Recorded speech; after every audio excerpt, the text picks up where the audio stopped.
अस्सलाम वालेकुम बेटा, मैं हूं आपकी प्यारी सी केमिस्ट्री टीचर हफ्सा राना और ये है आपका favourite chemistry channel Aasan chemistry. Chapter number 2 का आज हम टॉपिक पढ़ते हैं सब्लिमेशन। सब्लिमेशन क्या होता है? उससे पहले मैं आपको एक छोटा सा कॉन्सेप्ट देती हूं। आपने पढ़ा हुआ है लेकिन हम उसको कंपाइल करेंगे। कॉन्सेप्ट ये है कि बेटा 3 फिजिकल स्टेट्स ऑफ मैटर लिख रही हूं मैं, सॉलिड, लिक्विड और गैस मींस वेपर्स। ठीक है, सॉलिड लिक्विड में कन्वर्ट हो सकता है, लिक्विड वेपर्स में कन्वर्ट हो सकती है। सॉलिड का लिक्विड में कन्वर्ट होना, आइसक्रीम क्या हो रही है? मेल्ट। यस, मेल्टिंग प्रोसेस होता है, मेल्टिंग। सॉलिड का लिक्विड में कन्वर्ट होना मेल्टिंग होता है। और लिक्विड का गैस में कन्वर्ट होना, वेपर्स का बनना वेपोराइजेशन होता है। वेपोराइजेशन, जिसे ऑर्डिनरी टेम्परेचर पर हम इवेपोरेशन का नाम देते हैं। ठीक है, और अब हम इसको रिवर्स पढ़ते हैं। बेटा गैस जो है वो लिक्विड में भी तो कन्वर्ट हो सकती है और लिक्विड जो है वो सॉलिड में भी कन्वर्ट हो सकता है। कैसे? बेटा गैस का लिक्विड में कन्वर्ट होना liquefaction, liquefaction of gases. AC में ये काम होता है, रेफ्रिजरेटर्स की वर्किंग में ये काम होता है। अब लिक्विड का सॉलिड में कन्वर्ट होना, ये तो हम सबको पता है, आइस का बनना क्या है? फ्रीजिंग। फ्रीजिंग, फ्रीज हो गया, ये चीज फ्रीज होगी, लिक्विड फ्रीज होता है। ठीक है, ये तो थे 1 बाय 1 स्टेप कि सॉलिड पहले लिक्विड में, फिर लिक्विड गैस में, या गैस पहले लिक्विड में, लिक्विड से सॉलिड में। एक बेटा ऐसा प्रोसेस भी है जिसमें gas directly convert into solid, directly convert into gas. इस प्रोसेस को नाम देते हैं सब्लिमेशन। क्या बताया है?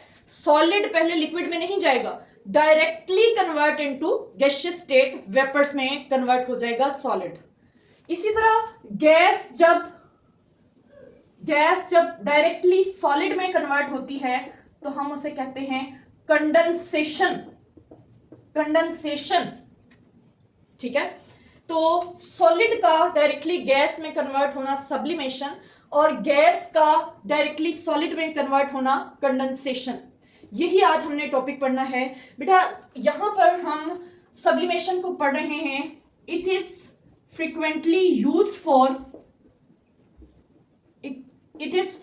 Used to purify a substance. Purify a substance, किसी सब्सटेंस को प्यूरिफाई करने के लिए इसको हम यूज करते हैं। सब्लिमेशन होता क्या है? होता क्या है मैं एक ऑपरेटर से समझाती हूं बेटा। हम लेते हैं चाइना डिश, ठीक है, चाइना डिश ले ली, उसको हम रखते हैं ट्राइपॉड स्टैंड के ऊपर। किसके ऊपर रखते हैं? ट्राइपॉड स्टैंड के ऊपर रखते हैं।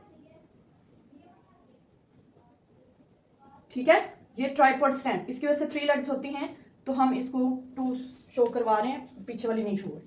यहां पर हमने लगाई होती है वायर गॉज भी। ठीक है, चाइना डिश में हमने वो सॉलिड मिक्सचर ले लिया है, सॉलिड मिक्सचर, जिसमें 2 सॉलिड या 2 से ज्यादा सॉलिड्स मिक्स हुए हैं। सॉलिड मिक्सचर ले लिया, मैंने बताया प्यूरिफायर सब्सटेंस, सॉलिड का मिक्सचर ले लिया। ठीक है, जैसे फॉर एग्जांपल मैं कहती हूं हमने ले लिया है अमोनियम क्लोराइड प्लस NaCl, इन दोनों सॉलिड्स का मिक्सचर ले लिया। ठीक है, या ऐसा हो सकता है अमोनियम क्लोराइड और सैंड, ऐसा भी हो सकता है। तो हमने ये 2 सॉलिड्स का मिक्सचर ले लिया। ठीक है, इसके ऊपर बेटा हम रखेंगे एक inverted funnel. Inverted funnel, funnel समझते हैं फिल्ट्रेशन में जो हमने पढ़ा है, फनल, ये फनल इन्वर्टेड, उल्टी करके रख दें। ठीक है, अब यहां पर हमने इसको करना है हीट करना है। ठीक है, ये जो मैंने लगाई है साथ साथ लेबल भी कर देती, ये है इन्वर्टेड फनल ले ली हमने। इस इन्वर्टेड फनल के अंदर यहां पर करके वेट कॉटन लगा दिया। वेट वेट कॉटन, ठीक है। हम चाहते हैं कि वेपर्स यहां से बाहर ना निकले, इसकी स्टेम के अंदर हमने वेट कॉटन लगा दिया। अब प्रोसेस को शुरू करते हैं। जैसे ही हम हीटिंग शुरू करेंगे वेपर्स बनना शुरू होंगे। वेपर्स, बेटा मैंने ये नहीं कहा कि सॉलिड मेल्ट होगा, मैंने कहा है कि वेपर्स बनना शुरू हो जाएंगे। वेपर्स किसके बनेंगे? जो सब्सटेंस सब्लाइम हो रहा होगा, ठीक है, क्योंकि सब्लिमेशन क्या है? Direct solid into vapours. इन दोनों में से कोई एक सब्सटेंस जो है वो सॉलिड जो है वेपर्स बनाना शुरू कर देगा। लिक्विड नहीं बनेगा, अगर लिक्विड बनेगा तो दोनों फिर से मिक्स हो जाएंगे। लिक्विड नहीं बनेगा, सॉलिड डायरेक्टली इनटू वेपर्स होगा।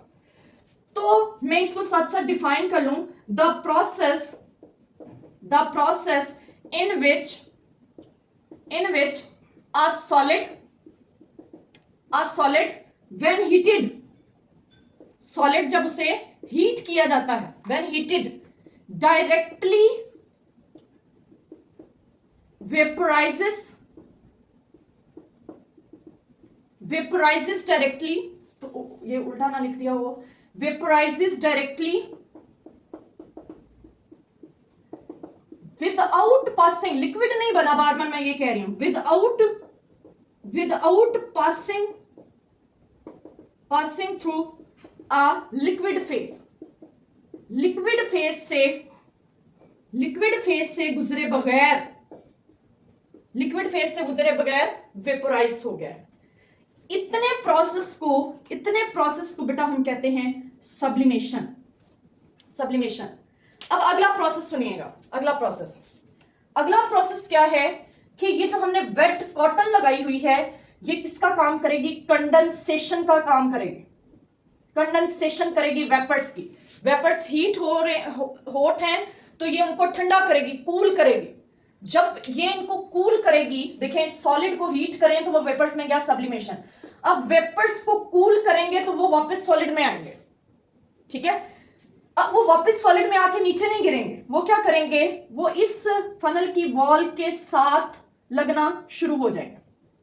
वो जो वेपर्स बेटा निकले थे उनको वेट कॉटन ने कंडेंस कर दिया है और ये यहां पर लगना शुरू हो गए।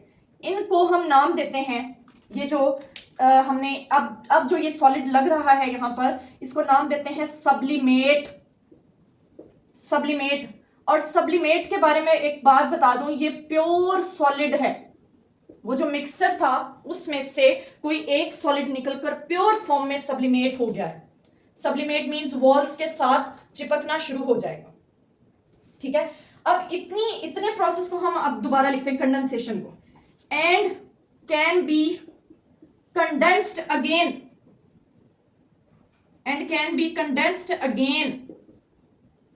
can be condensed to form solid again।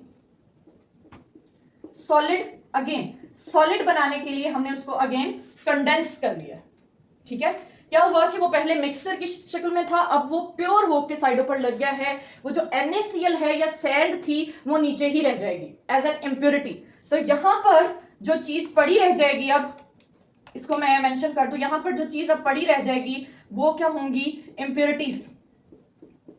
Impurities यहां पर पड़ी रह जाएंगी, ठीक है। तो ये प्योरीफाई करने के लिए यूज होता है। अब बेटा हमने डिसाइड ये करना है कि इन दोनों में से सब्लाइम कौन सा हुआ था। तो हम देखते हैं एग्जांपल्स हैं इसकी। एग्जांपल है बेटा इसकी, एक तो बेंजोइक एसिड सब्लिमेशन करता है, ठीक है, एक हो गया बेंजोइक एसिड। दूसरा हो गया आयोडीन जो है उसके भी वॉलेट कलर के वेपर्स बनना शुरू हो जाते हैं, डायरेक्टली वो मेल्ट नहीं होता है।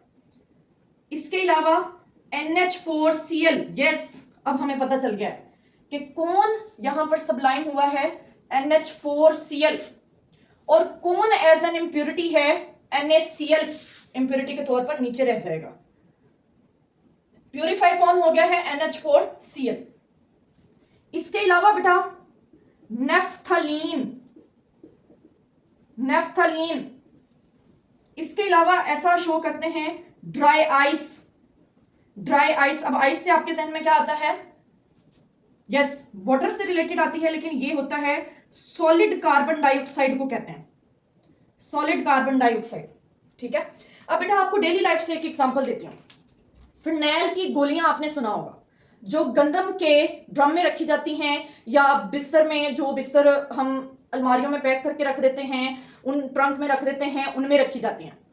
आपने अम्मी से सुना होगा कि वो जो गोलियां रखी जाती हैं वो किसी चीज में रखी जाती हैं और वो बाद में पाउडर बन जाता है। बेटा हमने तो गोली रखी थी एक, उसका साइज कम, जब उसको निकालते हैं तो उसका साइज पहले से कम हुआ होता है, तो वो बाकी कहां गया? एक्चुअली वो होती है नेफ्थलीन, और नेफ्थलीन वेपर्स बनाती है, मेल्ट नहीं होती। मेल्ट होती तो वो किसी ना किसी चीज को लग जाना था, वो वेपर्स बनाती है डायरेक्टली। इसीलिए उन बिस्तर को जब हम निकालते हैं तो उसमें से फिनाइल की स्मेल आ रही होती है। तो ये एक डेली लाइफ से एग्जांपल थी। ठीक है, ये है सब्लिमेशन का प्रोसेस। बेटा जो सब्सटेंस अब हो गया है, प्योर हो गया है, उसको सब्लिमेट कहते हैं, और जिसको हमने पहले ये जो मिक्सचर लिया था इसको हम सब्लिमेंट कहते हैं। और इसमें से ये सारा सप्लीमेंट नहीं होगा, इसमें से कोई एक कंपोनेंट है वो यहां से रिमूव हो जाएगा, रिमूव होकर वेपर्स बना लेगा। अब इसका एक शॉर्ट क्वेश्चन, एक तो वही आ जाएगा, शॉर्ट क्वेश्चन आ जाएगा कि सब्लिमेशन क्या है, व्हाट इज सब्लिमेशन। और बेटा ये जो इसके एग्जांपल्स हैं ये बहुत इंपॉर्टेंट शॉर्ट क्वेश्चन है, एमसीक्यू है, सॉरी। ठीक है, पूछ लिया जाता है which one of the following substance can be separated from sublimation, तो इनमें से कोई एक आंसर होगा। कभी कभार पूछ लिया जाता है which of the following substance can not be sublimed, sublime नहीं हो सकता। तीन ऑप्शन इसमें से दे दिए जाते हैं, एक कोई बाहर से दे दिया जाता है NaCl या सैंड वगैरह, तो वही ऑप्शन होगा क्योंकि उनको हम सब्लिमेशन से सेपरेट नहीं कर सकते। तो एक क्वेश्चन यहां से ये भी आ जाता है, हाउ, इसका आंसर तो मैंने अभी कर दिया है, सारा एक्सप्लेन कर दिया है, how mixture of NH4Cl and NaCl can be separated. इन दोनों के मिक्सचर को सेपरेट कैसे करते हैं, यही तो एग्जांपल मैंने एक्सप्लेन की है। हम इन दोनों को हीट करते हैं, NH4Cl सब्लाइम्ड हो जाता है, पहले वेपर्स बना लेता है, उनको कंडेंस करके वो फनल की वॉल्स के साथ लग जाते हैं, NaCl नीचे ही चाइना डिश में रह जाता है। बेटा ये था एक छोटा सा टॉपिक, आपने इसको याद कर लेना है, इसमें से शॉर्ट क्वेश्चन लास्ट में आता है या MCQ आता है। बेटा अपना ख्याल रखिएगा, अल्लाह हाफिज।